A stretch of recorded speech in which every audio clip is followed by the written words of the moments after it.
Public Sénat, avec le soutien de la Mutuelle nationale territoriale, la Mutuelle des agents des services publics locaux et Adviso Partners, cession, acquisition et transmission d'entreprises, nos territoires ont de la valeur, vous présente le Journal des territoires.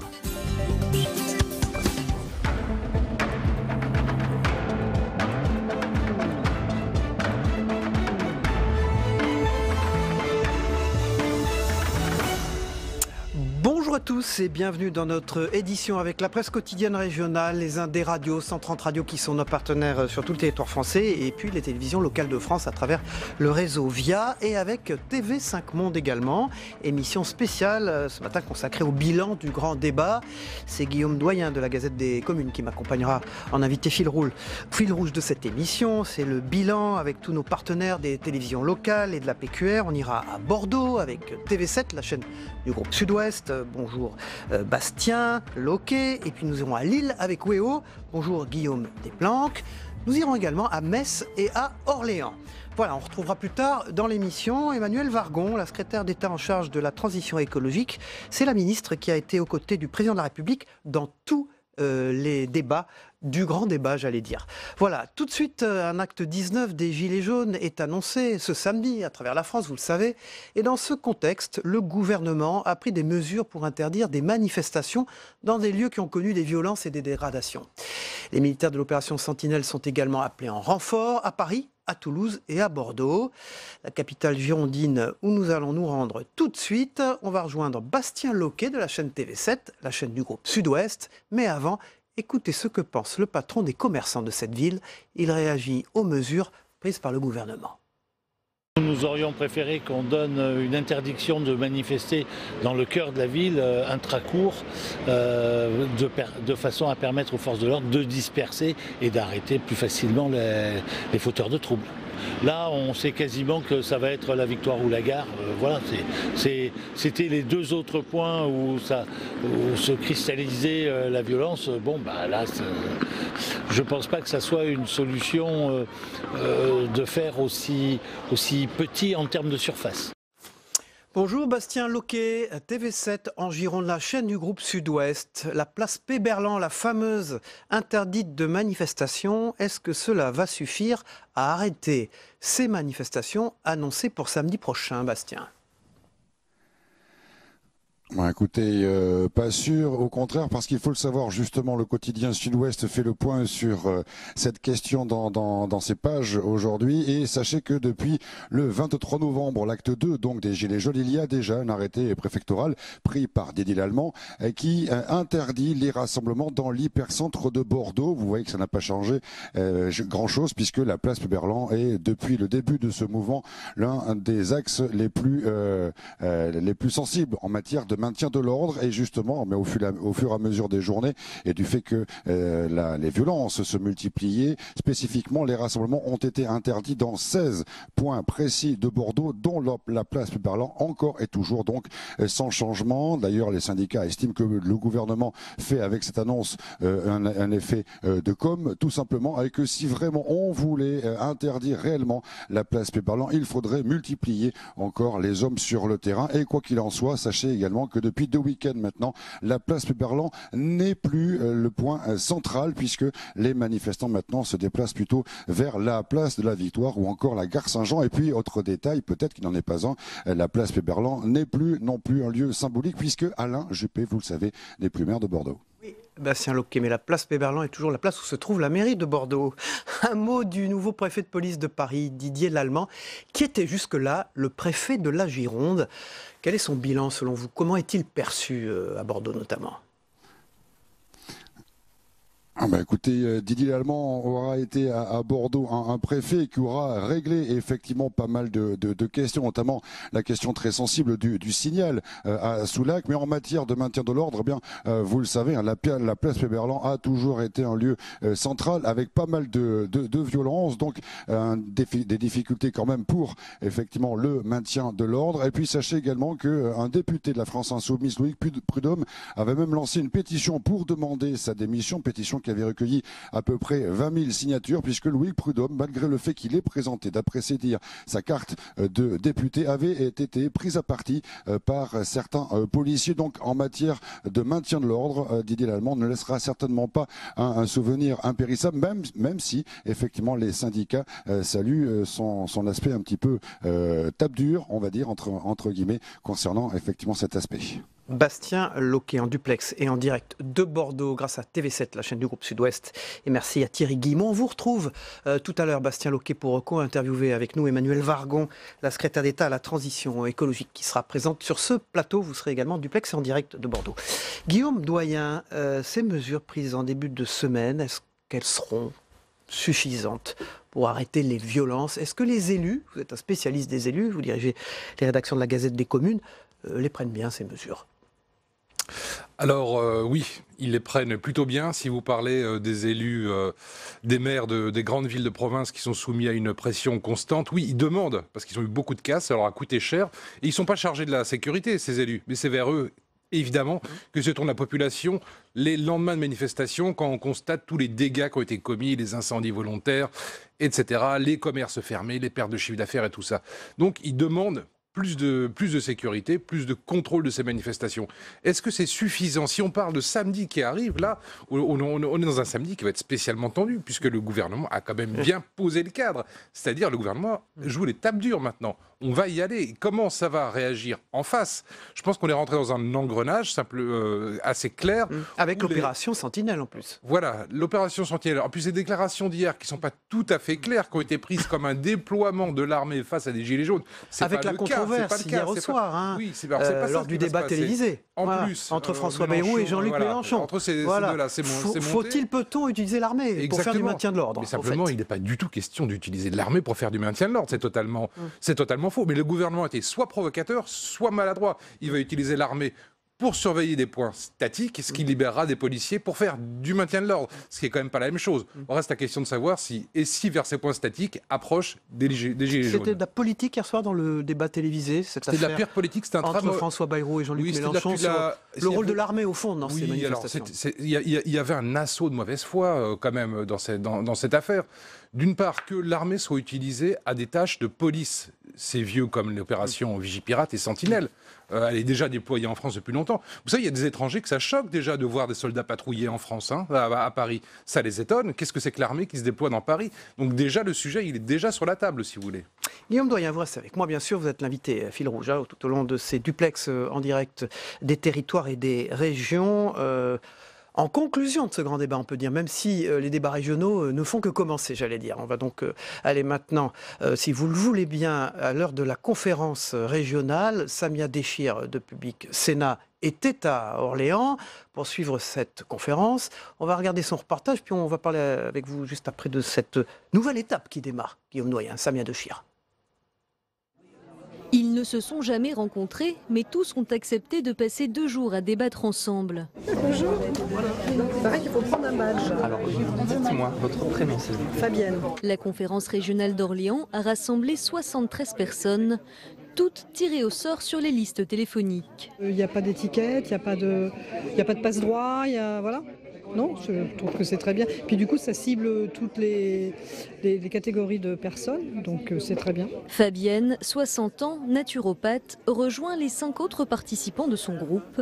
Leur rôle, faire entrer le grand débat national dans sa 2e phase, celle des propositions collectives. Le contrat qu'on propose de mener avec vous, c'est d'arriver demain soir avec entre 12 et 24 propositions, parce que vous pourrez faire 1 à 2 propositions par table. À la table de Fabienne, tous pensent que l'impôt est mal réparti en France. Mais identifier une solution consensuelle n'est pas si simple. Finalement, après de longues heures, ils se mettent d'accord pour proposer une plus grande progressivité de tous les impôts. On a évoqué effectivement une solution qui est intéressante, c'est-à-dire de ramener tous les impôts dans une seule assiette et donc du coup mettre une progressivité dessus. En tout, une vingtaine de propositions, dont certaines très concrètes. Toutes seront retransmises au gouvernement, promet l'équipe du grand débat national. Je ne sais pas si elles changeront la donne, mais elles ne passeront pas à la trappe. Après, c'est aux décideurs de décider. Que fera le gouvernement de toutes ces mesures? C'est toute l'inquiétude partagée par beaucoup de participants. Je pense que ça ne suffit pas pour que l'État prenne des décisions concrètes. Je pense qu'il faut qu'on intervienne après à un autre niveau.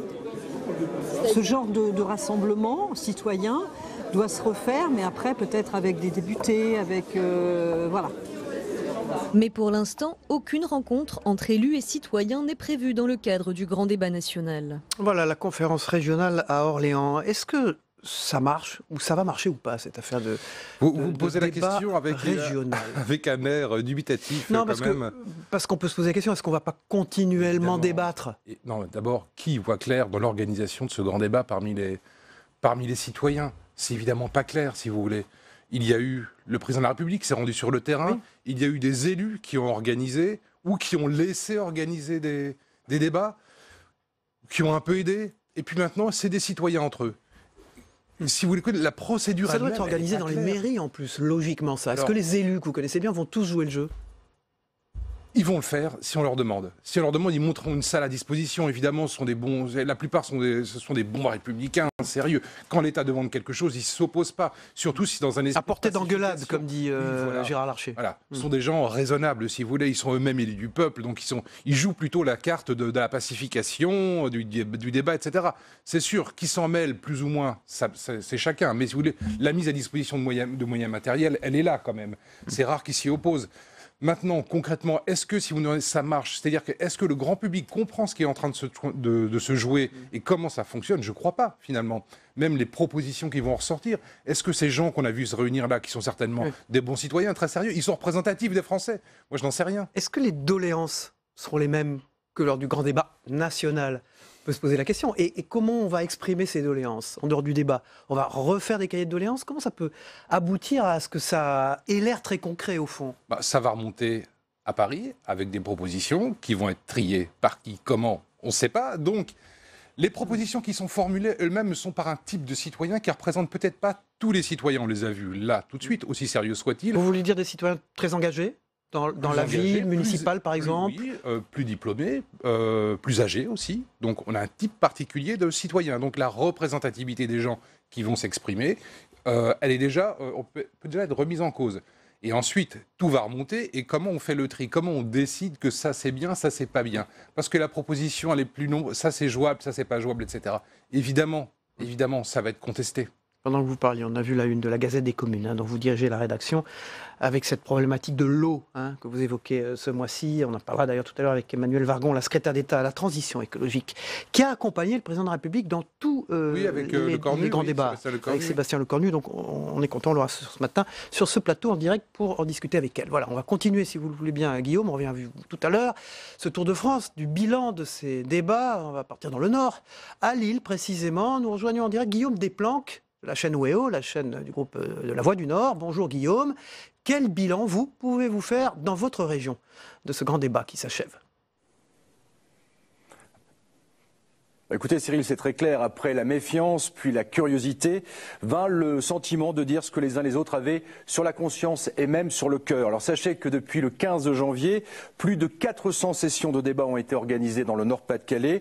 En Picardie, un autre exemple, dans le département de la Somme, ce sont 80 débats, soit 32 000 personnes qui ont parlé dans ces réunions publiques. En février, nous étions d'ailleurs un peu en deçà de la moyenne nationale en termes de fréquentation. Alors, qui a organisé justement ces réunions publiques ? Un peu plus de 50%, ce sont les élus, vous venez d'en parler. À 38%, ce sont des associations, des syndicats.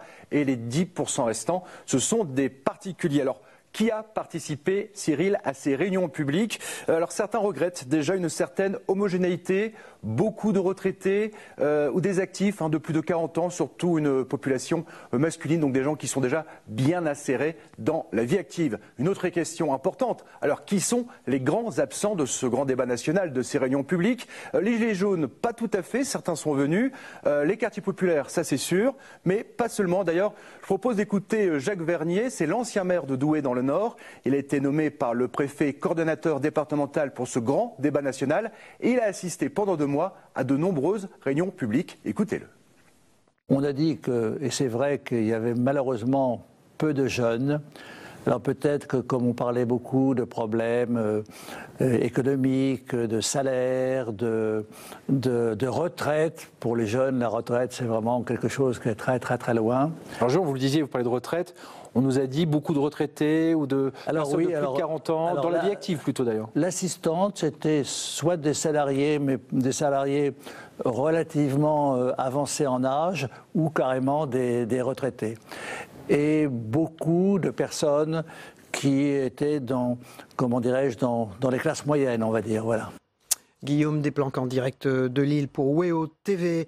Qu'est-ce qui ressort de ces comptes rendus, Guillaume? Qu'est-ce que vous avez comme feedback, comme on dit? Exactement, Cyril. Alors, ce qui est très clair, c'est sûr, c'est le sentiment d'abandon ressenti par certains territoires avec la raréfaction des services publics, notamment sur la mobilité. La justice fiscale, bien sûr, est également revenue souvent, le retour de l'ISF, la taxation des GAFA et des plus grosses entreprises qui exercent en France. Alors attention, pas d'écologie punitive, on en reparlera bien sûr à 8h15, ou de TVA sur les produits de première nécessité. Autre chose, et là aussi c'est important, l'éloignement avec les élus locaux. Selon Jacques Vernier que nous venons d'entendre, eh bien les politiques en ont pris, c'est ce qu'il a dit, ils en ont pris plein la figure. L'immigration et la laïcité ont été très peu débattues lors de ces réunions publiques, pourtant on pouvait en parler. Alors il ne faut pas bien sûr, Cyril, noircir le tableau. Ces réunions publiques ont montré un regain d'intérêt pour la vie politique en incitant les gens à trouver des solutions. Un exemple, une participante a proposé que certains services publics payants comme l'accès à l'eau ou à l'électricité deviennent gratuits pour une consommation de base. Et pour dissuader les gens de gaspiller, elle a proposé que le prix devienne exponentiel au-dessus d'un certain seuil de consommation. Voilà donc une proposition bien concrète. Dernière chose, Cyril, un bémol, des propositions certes, mais les comptes rendus, ça c'est important, ne remontent pas toujours. Certains organisateurs se refusant de retranscrire le contenu de leurs échanges sur la plateforme du gouvernement, ne se sentant, attention, c'est ce qu'ils disent, ni légitime ni compétent pour synthétiser l'ensemble du débat. D'ailleurs, dans le département de la Somme, seuls 50% des comptes rendus sont remontés et la préfecture a dû envoyer des mails ou même prendre le téléphone pour relancer les organisateurs. Merci, Guillaume Desplanques. On vous retrouve pour l'interview tout à l'heure d'Emmanuel Vargon, la secrétaire d'État à la transition écologique, en duplex et en direct de Lille, pour WEO, donc la chaîne du groupe La Voix du Nord, qui est dirigée par Jean-Michel Laubry, qu'on remercie et qu'on salue. Guillaume Doyen, bon, alors il y a des difficultés aussi techniques pour acheminer les choses, pour ça se complique encore ou pas? Elles ne sont pas techniques, elles sont, j'ai bien compris, elles sont notamment politiques. C'est très intéressant ce que raconte mon confrère. La moitié des synthèses n'a pas été rédigée parce que les organisateurs ne se sentaient pas légitimes pour le faire. Oui, on n'avait pas envie de le faire. Comment les rédiger aussi? Est-ce qu'il faut les rédiger via Internet? Est-ce qu'il faut les envoyer via la poste? Est-ce que ça aussi c'est technique? Oui. D'accord, il y a cette question-là, mais elle se résout relativement facilement, celle-là. Il suffit de demander à la préfecture comment... Donc ce que vous dites, c'est qu'il y a des réfractaires, quoi. Mais évidemment, il y a des réfractaires qui sont prêts à organiser le débat avec les citoyens, mais qui n'ont pas envie d'être des médiateurs entre les citoyens. Mais moi je pense aux retraités par exemple, qu'on va passer un sujet dans un instant là-dessus, qu'on dit voilà, que c'est compliqué pour eux d'accéder aux services publics, etc. parce qu'ils n'ont pas une maîtrise des ordinateurs, ils n'ont pas une maîtrise de l'internet, etc. Ça compte aussi ça, ce sont des gens engagés dans ce grand débat. Comment peuvent-ils s'exprimer? Alors, on en revient aux gens qu'on voit, et le préfet du Nord le reconnaît lui-même finalement. On n'a pas une population totalement représentative, on est plus à faire parler des gens des classes moyennes. Et comment les gens qui n'ont même pas un ordinateur, qui ne savent même pas ce que c'est, de toute façon qui n'ont même pas de connexion par contre. à Internet, ils vont faire? Eh bien, je vais vous répondre, ils ne font pas aujourd'hui, ces gens-là, et grand débat ou pas, ils ne font toujours pas. Donc il faut simplement redescendre un peu sur terre. C'est intéressant qu'on parle de la région Hauts-de-France, si vous voulez, parce que là, vous avez vraiment des zones entières qui sont extrêmement reculées, maintenant que ça couvre la totalité du Nord et de la Picardie. Ben justement, l'un des thèmes qui est souvent revenu dans les grands débats, c'est la fermeture des services publics. Regardez cet exemple, dans l'Est de la France, on a peut-être trouvé une solution. La Poste va s'implanter dans un EHPAD. Peu coûteux, ce partenariat semble convenir à tout le monde, notamment aux habitants les plus éloignés. Anne-Sophie Pierson de Via Mirabel était sur place. On regarde ensemble. André est l'un des résidents de l'EHPAD. Installé dans le hall, il observe les allées et venues, discute parfois avec les clients, et cette nouvelle animation n'est pas pour lui déplaire. Pourquoi pas? Bien sûr que oui. Très bien même. Vous parlez aussi avec les gens? Ça m'arrive pas beaucoup parce que je suis là, j'observe, c'est tout. Depuis 6 mois, l'EHPAD de Longeville et Saint-Avold abrite un bureau de poste ouvert 3 heures par jour, 5 jours par semaine. En sachant que le courrier partira demain matin, est-ce que vous voulez en lettre prioritaire qui arrivera lundi ou en lettre verte qui arrivera mardi? Derrière le guichet, Anthony, salarié de l'établissement, a été embauché à temps partiel et formé par la Poste. Ça permet également de créer du lien social avec les gens extérieurs, mais également avec l'ensemble des résidents et des familles qui circulent dans l'établissement. Achat de timbres, envoi de colis, transactions financières, ce bureau de poste propose à ses clients les mêmes services qu'un bureau de poste traditionnel. Pour la Poste, c'est surtout un moyen de maintenir un service public dans les petites communes à moindre coût. L'idée, c'est de pouvoir, dans des communes où on a un bureau de poste qui a une fréquentation trop faible, offrir malgré tout un service et un service de qualité. Donc trouver des partenaires qui sont présents sur le territoire, faciles d'accès pour les clients et qui puissent offrir une offre de service de dépannage et de proximité intéressante. Et le bureau de poste a trouvé sa clientèle. Les jours d'ouverture, une vingtaine de clients se rendent à l'EHPAD. C'est génial parce qu'en fait on n'avait plus de poste depuis quelques mois. On devait se déplacer jusqu'à Saint-Avold. Et là, c'est super génial. C'est la première fois que je viens ici, mais c'est super. Cette initiative est la première en Lorraine, mais la Poste souhaite développer ce type de partenariat pour maintenir sa présence dans les territoires ruraux et urbains. Voilà, alors ça c'est un formidable exemple de quelque chose qui marche, d'une expérience qui pourrait peut-être être un peu généralisée, Guillaume Doyen. Donc absence de services publics dans les territoires, ce sont des choses qui sont beaucoup remontées du grand débat national. Ça a été pointé d'ailleurs par le défenseur des droits également, Jacques Toubon. Comment s'en sortir là? Parce que c'est des populations, vous l'expliquiez, très différentes, qui ont des besoins très différents. Oui, ce qui est en jeu finalement là, c'est tout l'aménagement du territoire. Aujourd'hui, vous avez des métropoles... C'est dynamique, assez développé, et autour de ces métropoles, à distance de ces métropoles, vous avez finalement des zones rurales qui dépérissent. C'est incroyable le sujet qu'on vient de voir, c'est où la Poste va s'implanter pour revenir dans un EHPAD. Donc ce qui reste comme service, comme lieu ouvert toute la journée et tard dans la journée, c'est l'EHPAD. Donc à Nice, c'est la Poste qui va distribuer des repas également, voilà. Donc, dans un certain nombre de maisons de retraite. On a passé un sujet la semaine dernière là-dessus. La Poste fait son boulot, tente de déployer, de maintenir une présence, si vous voulez, mais c'est pas réjouissant que le lieu... Et on l'a fait revenir là où on l'avait fait partir. Oui, malgré tout, c'est quand même pas spécialement réjouissant que ce soit un EHPAD, là, le sujet qu'on vient de voir, qui doivent l'accueillir. Ça veut dire tout simplement que, encore, les lieux d'activité, c'est aujourd'hui, c'est quoi? Dans ce coin-là, ça va être l'EHPAD. Et ça, c'est assez frappant et ça parle quand même bien du vieillissement de la population dans ces zones-là. Il y a un sujet aussi, on va en parler tout à l'heure avec l'invité politique en direct sur ce plateau, le Territoire d'Info, qui est Emmanuel Vargon, secrétaire d'État à la transition écologique, qui monte aussi. Et là, c'est plutôt les populations jeunes qui s'intéressent à ces sujets. On a vu les grandes manifestations un peu partout dans le monde, des jeunes en Europe en tout cas, très mobilisés sur les problématiques de climat. Et ça, au fond, c'est assez éloigné des préoccupations liées au pouvoir d'achat, à la désertification des services publics, des centres-villes moyennes, etc. Donc on est dans des thématiques vraiment, on dit multiformes aujourd'hui, mais c'est vrai. Comment concilier, comment arriver à arbitrer sur toutes ces priorités? Vous me direz, c'est le pouvoir qui doit le faire. C'est son devoir. C'est à lui de convaincre que la transition écologique est non seulement indispensable, mais utile aux populations des zones les moins peuplées, celles de la France, de la diagonale du vide, vous savez, celle de la France qui perd la population. C'est entendable par les gens qui ont un problème de pouvoir d'achat à la fin du mois. Aujourd'hui, ça n'est pas entendable. Ça ne les intéresse pas, puisque leurs contraintes quotidiennes sont ailleurs, si vous voulez. Ils ne voient qu'une fiscalité punitive. La hausse du prix de l'essence, c'est tellement concret, si vous voulez, qu'ils ne peuvent pas traduire ça en termes d'utilité pour la transition écologique. Donc il faut fonctionner différemment et surtout, il faut leur dire, la transition écologique ne sera pas financée par vous, puisqu'ils ne peuvent pas la financer. Donc ça ne sert à rien de leur dire, ce sera vous qui paierez. C'est ce qu'on a tenté de faire quand même en augmentant les prix du carburant. C'est ça qui a déclenché l'affaire des Gilets jaunes quand même. C'est l'origine. C'est l'origine, il faut revenir à l'origine des choses, c'est bien ça. Donc si vous voulez, pour les convaincre que la transition écologique est utile, il faut la faire financer par d'autres. C'est ça le nœud du problème, il est strictement fiscal encore, on n'est pas sorti de ça. Un petit mot sur la politique, il y a des élections municipales qui arriveront après les européennes. Les élus, comment ils se positionnent par rapport à ça? Parce qu'au fond, ils doivent absolument jouer le jeu, et la plupart d'entre eux seront en réélection, possible ou pas, donc aux élections municipales. On n'est pas très loin, là, aussi, d'une forme de clientélisme et de politique au quotidien pour eux. Vous connaissez bien les élus, c'est pour ça que je vous pose la question. Alors, si vous parlez des élus... Comment mettre de côté, au fond, ces considérations électorales? Non, mais ils doivent en tenir compte. Ils vont certainement pas les mettre de côté, si vous voulez. S'ils veulent éviter un dégagisme municipal, on ne sait pas encore s'il aura lieu. C'est bien trop tôt, si vous voulez. Ils doivent quand même s'y impliquer. Ce qu'ils ont fait jusqu'à présent, plus ou moins discrètement, si vous voulez. Ils sont allés quand même sur les ronds-points, parler aux gens, etc. Mais ils voulaient pas être les gens qui récupèrent le truc. Mais tout de même, ils sont obligés d'être là. La voix est ténue. La voix est super ténue parce qu'il y a quand même du désordre là-dedans. Et ils ne sont pas des fauteurs de troubles. Ils ne peuvent pas être des fauteurs de troubles. Ce sont des élus de la République. Donc, si vous voulez, ils vont à la fois prendre le pouls des gens, leur expliquer qu'ils sont avec eux, qu'ils vont les soutenir, mais néanmoins, certainement pas soutenir un certain nombre d'actions.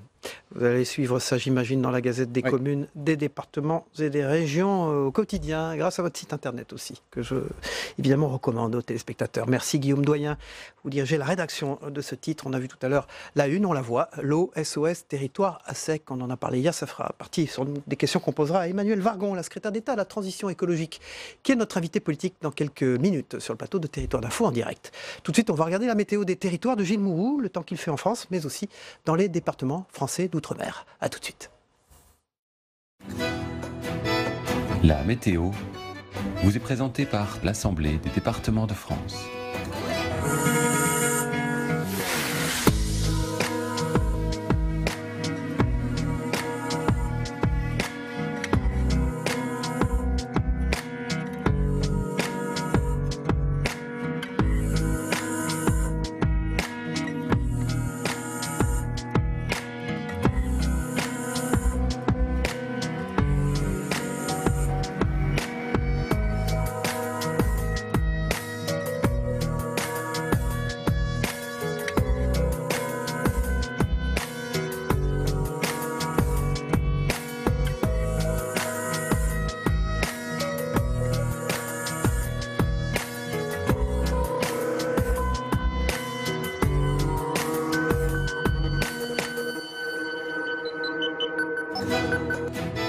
C'était la météo avec l'Assemblée des départements de France. Voilà, dans un instant, Emmanuelle Vargon, la secrétaire d'État à la transition écologique, sera en direct sur ce plateau. C'est notre invité politique ce matin. Tout de suite, on part pour le reste du monde. Ce que vous devez retenir de l'actualité de ce qui s'y passe avec le Zap Monde de TV5 Monde. On part en Angleterre. Theresa May qui demande le report du Brexit et qui précise que les Britanniques ne voteront pas aux prochaines élections européennes. A tout de suite.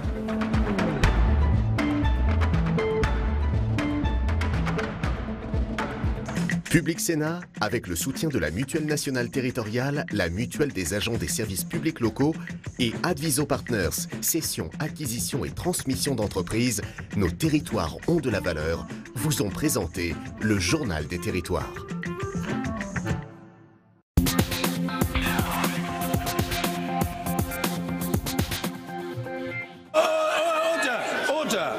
Cela devient une habitude. Le président du Parlement britannique a dû intervenir plus d'une fois pour permettre à la Première ministre de s'exprimer. Elle demande donc un report du Brexit jusqu'au 30 juin, mais précise qu'il ne sera pas question pour autant de participer aux élections européennes du 26 mai. The idea that 3 years after voting to leave the EU, the people of this country should be asked to elect a new set of MEPs is, I believe, unacceptable.